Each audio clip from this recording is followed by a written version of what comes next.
Hi, Madison Heights art students. This is Miss O'Connor, and I thought I would share with you guys one of my very favorite books called Everybody Needs a Rock. I think it goes really well with our land art project. I've read it to some of you guys before, but if I have read it to you before, maybe you want to hear it again. The book is by the author Byrd Baylor, and it has pictures by Peter Parnell. Everybody needs a rock.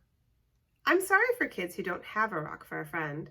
I'm sorry for kids who only have tricycles, bicycles, horses, elephants, goldfish, three-room playhouses, fire engines, wind-up dragons, and things like that, if they don't have a rock for a friend.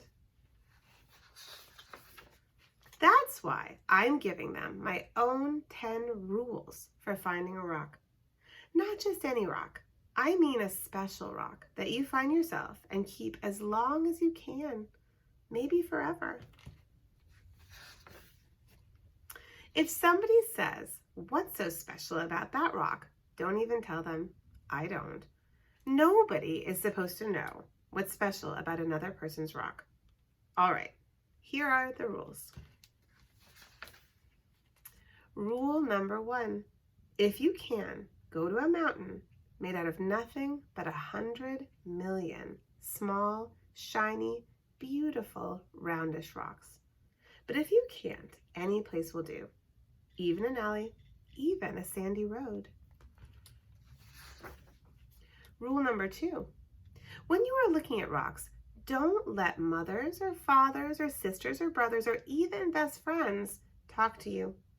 You should choose a rock when everything is quiet. Don't let dogs bark at you or bees buzz at you. But if they do, don't worry. The worst thing you can do is go rock hunting when you're worried.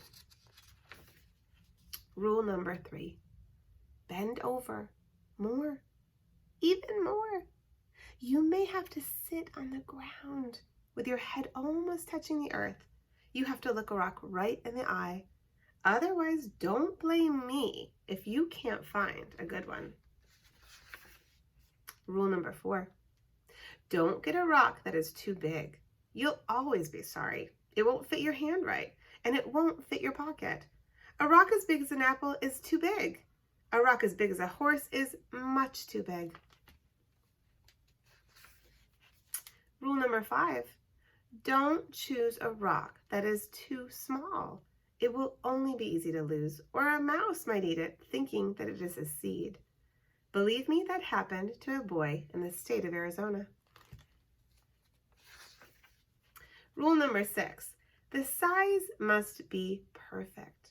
It has to feel easy in your hand when you close your fingers over it. It has to feel jumpy in your pocket when you run. Some people touch a rock 1,000 times a day. There aren't many things that feel as good as a rock, if the rock is perfect. Rule number 7, look for the perfect color. That could be a sort of pinkish gray with bits of silvery shine in it. Some rocks that look brown are really other colors, but you only see them when you squint and when the sun is right. Another way to see colors is to dip your rock in a clear mountain stream if one is passing by.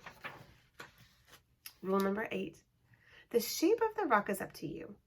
There's a girl in Alaska who only likes flat rocks. Don't ask me why. I like them lumpy. The thing to remember about shapes is this: any rock looks good with 100 other rocks around it on a hill. But if your rock is going to be special, it should look good by itself in the bathtub. Rule number 9, always sniff a rock. Rocks have their own smells. Some kids can tell by sniffing a rock whether a rock came from the middle of the earth or from an ocean or from a mountain where wind and sun touched it every day for a million years. You'll find out that grown-ups can't tell these things. Too bad for them. They just can't smell as well as kids can. Rule number 10, don't ask anybody to help you choose. I've seen a lizard pick one rock out of a desert full of rocks and go sit there alone. I've seen a snail pass up 20 rocks and spend all day getting to the one it wanted. You have to make up your mind. You will know. All right, that's the rules. That's the 10 rules. If you think of any more, write them down yourself. I'm going out to play a game that takes just me and one rock to play. I happen to have a rock here in my hand. I hope you like that story. And if you do find a rock that becomes your special friend rock, I would love to see a picture of it. I hope you guys are doing great.